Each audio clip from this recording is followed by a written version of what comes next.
Speed in motor vehicles can damage the environment through a whole range of ways, but in particular at a personal level through fuel consumption.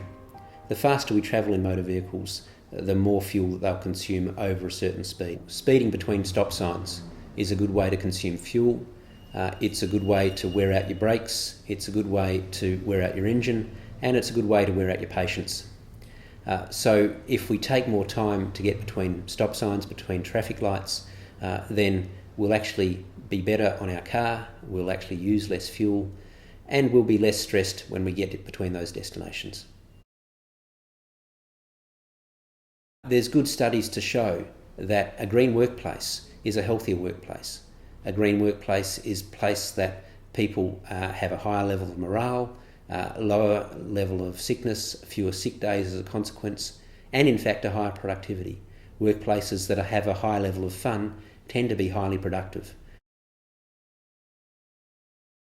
I'm fond of an old anecdote about Charles Darwin. It's said that Darwin used to spend a half an hour each day to think, and to do that he walked around the Natural Science Museum.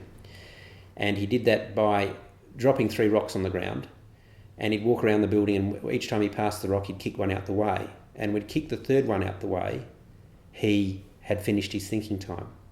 Now what that was suggesting was that he was so deep in his thinking time that he didn't have time to count how often he went around the building. When was the last time that any executive in 2011 could suggest that they thought so deeply about something that they lost track of time? We don't actually create that time to think about things. The consequence of that is decisions get rushed. To achieve the possibility of a slowdown of our lives, we do need to change the metrics by which we measure them. If we could move to the idea of a national happiness index, that does build in economic measures that control and help us understand the way our economies work, but also includes measures that say that we actually have a happy home life, that we actually have good, solid communities that are prepared to volunteer and give time so that our community as a whole is better off. It will have a great benefit because we will use less energy as a consequence. If we share in the community and enjoy the community jointly, then those things do tend to bring less energy consumption.